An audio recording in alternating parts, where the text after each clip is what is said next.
Terima kasih Datuk Yang di-Pertua di atas ruangan masa yang diberikan untuk saya turut sama membahaskan titah ucapan ke bawah Duli Yang Maha Mulia Seri Paduka Baginda Yang di-Pertuan Agong.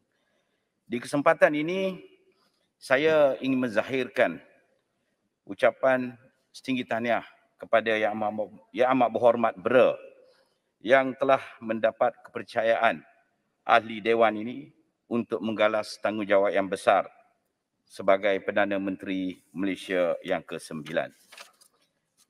Datuk Yang di-Pertua, pandemik COVID-19 yang melanda negara kita pada waktu ini telah mengakibatkan ekonomi negara telah bergerak dalam suasana yang cukup muram sejak 2 tahun kebelakangan ini. Pandemik COVID-19 dan kesuraman ekonomi dunia bolehlah diibaratkan sebagai kembar. Ia saling melengkapi dan berhubung kait antara satu sama lain. Ia juga telah menjejaskan ekonomi negara secara total. Jika kita rujuk kepada data daripada Jabatan Perangkaan Malaysia pada 18 Jun 2021, prestasi FDI Malaysia telah menyusut sebanyak 54.8%, di mana aliran masuk bersih sebanyak 14.6 bilion pada tahun 2020 turun 54.8% daripada 32.4 bilion pada tahun 2019, yakni terendah sejak tahun 2009. Penurunan aliran FDI tersebut berpunca daripada penarikan saham, ekuiti dan dana pelaburan syarikat-syarikat asing. Terdahulu pada bulan Mac, FDI Malaysia turut dilaporkan mengucup sebanyak 5.6% yang menandakan prestasi terburuk negara yang pernah dialami selepas pengucupan sebanyak 7.4% yang pernah berlaku disebabkan Asian Financial Crisis pada tahun 1998. Datuk Yang di-Pertua, pada 21 Jun 2021 pula, United Nations Commission on Trade and Development turut melaporkan pengurangan FDI 25% bagi sub-wilayah Asia Tenggara. Singapura, Indonesia dan Vietnam semuanya mencatatkan penurunan FDI. FDI ke Singapura turun 21%, ke Indonesia 22% dan ke Vietnam sebanyak 2%. Namun begitu, negara Asia Tenggara yang mencatat penurunan FDI yang amat ketara adalah Myanmar sebanyak 35% dan yang terakhir sekali adalah negara kita Malaysia sebanyak 55%.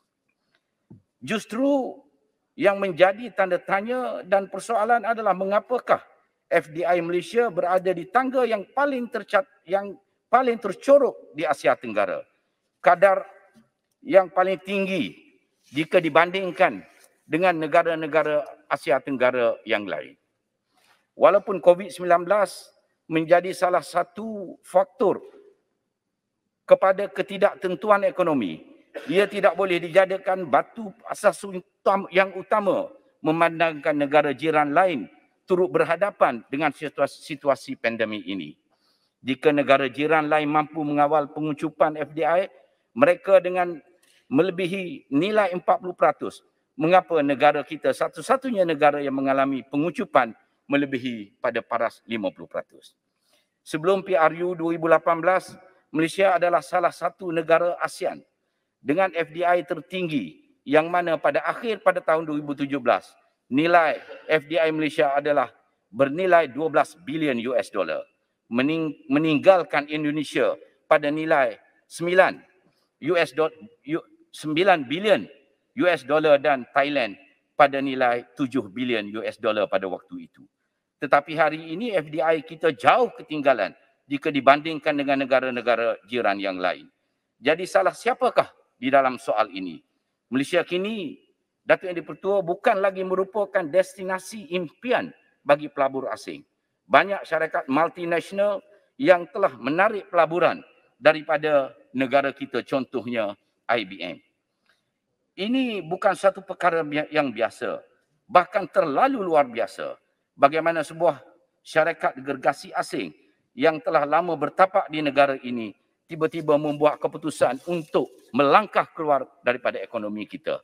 Ini harus kita kaji kerana sekiranya perkara ini terus berlaku, ia bukan sahaja akan merudumkan pelaburan masuk di dalam negara tetapi mengakibatkan peluang pekerjaan juga terbantu. Jadi perlu bagi kita satu rangka kerja yang holistik dan langkah khusus di dalam mengkaji keberkesanan pakej ransangan ekonomi yang telah diumumkan kerajaan sebelum ini. Adakah mungkin pakej tersebut kurang memberansangkan dan tidak mencapai standard pelabur-pelabur asing? Ini perlu dikaji dengan lebih mendalam. Datuk Yang di-Pertua, penarikan pelaburan oleh syarikat asing ini bukan sahaja menjejaskan makroekonomi negara, tetapi ia memberi kesan yang terus kepada rakyat apabila ribuan rakyat hilang pekerjaan. Inilah yang tujuan saya membangkitkan perkara ini di Dewan Yang Mulia pada hari ini. Sudahlah krisis pengangguran di negara ini sejak kebelakangan ini sememangnya sedang meruncing, ditambah lagi dengan krisis sewaktu pandemi ini. Ia telah merencatkan lagi peluang pekerjaan baru yang sepatutnya disediakan oleh pihak kerajaan dan juga pihak swasta. Saya ingin memetik laporan statistik Siswazah 2020 yang dikeluarkan oleh Jabatan Perangkat Malaysia yang menunjukkan bilangan siswazah menganggur meningkat begitu ketara sehingga 22.5%, iaitu seramai 37,200 orang pada tahun 2020, iaitu peningkatan sebanyak 165,200 kepada 202,400 orang. Ini, Datuk Yang Pertua, suatu angka yang amat besar. Lebih separuh daripada kenaikan jumlah graduan yang dilaporkan pada tahun 2020. Yang mana jumlah graduan siswazah Malaysia meningkat sebanyak 70,000 orang pada tahun 2020. Iaitu daripada 5.29 juta pada tahun 2019 kepada 5.36% pada tahun 2020. Ini adalah satu perkara serius yang perlu diberi perhatian oleh pihak kerajaan kerana kita dapat lihat peningkatan jumlah graduan yang dihasilkan oleh negara tidak selari dengan peluang pekerjaan baru yang dicipta. Ini semua telah mengakibatkan jumlah pengangguran semakin meningkat di dalam kalangan graduan. Para graduan kita pada hari ini adalah golongan belia dan mereka ini adalah merupakan aset kepada negara yang perlu dijaga. Mereka inilah yang bakal mewarisi kita semua di masa yang akan datang. Jika kemerosotan peluang pekerjaan untuk belia ini tidak ditangani dengan baik, maka ia akan mengakibatkan banyak lagi masalah sosial yang akan berlaku. Kadar jenayah negara ini sudah tentu juga akan meningkat. Berikutan semakin ramai rakyat yang terkesan dan tidak mempunyai pekerjaan untuk menampung kehidupan seharian mereka. Jadi disebabkan itulah saya mohon yang amat kepada kerajaan pada hari ini, tolonglah perkasakan golongan belia kita. Wujudkan lebih banyak kursus yang memfokuskan kemahiran dan latihan bagi mempersiap dan juga meningkatkan kebolehpasaran kerja di dalam negara ini. Datuk Yang di-Pertua, jika kita lihat pada hari ini, banyak belia telah kehilangan pekerjaan. Apabila banyak syarikat multinasional telah menutup operasi mereka di dalam negara, walaupun di dalam keadaan kerajaan telah mengumumkan pelbagai inisiatif, contohnya program subsidi upah bagi menarik minat syarikat-syarikat gergasi ini yang telah mengekalkan pekerjaan mereka, namun ia masih dilihat belum betul-betul berjaya. Begitu juga Datuk Yang Pertua dengan program-program seperti program SLIM yang telah ditamatkan kemudian dijenamakan semula di bawah jenama Protege. Saya ingin bertanya, jika dahulu kita semua tahu bahawasanya SLIM adalah salah satu program pembangunan belia yang amat berjaya dan dengan outcome yang terbukti sukses. Namun begitu, apakah berlaku apabila berlaku peralihan kerajaan? program tersebut telah dihentikan dan dinamakan semula dengan nama Protege di bawah seliaan Kementerian Pembangunan Usahawan. Apakah outcome hasil daripada program ini? Adakah ia lebih baik ataupun ianya menjadi malak? Datuk Yang Pertua, saya ingin menyebut banyak perkara tetapi oleh kerana keadaan masa tidak mengizinkan berkenaan dengan negeri Kelantan yang begitu dekat di hati saya ingin menyuarakan di sini soal masalah yang dihadapi oleh rakyat di negeri Kelantan iaitu bekalan air bersih dan juga air terawat.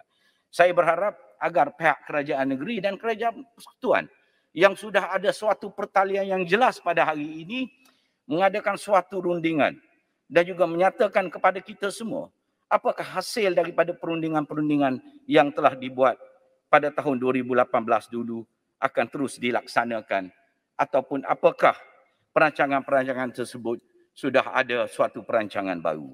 Kita maklum bahawasanya soal air di negeri Kelantan ini sudah berlarutan lebih daripada 3 dekad.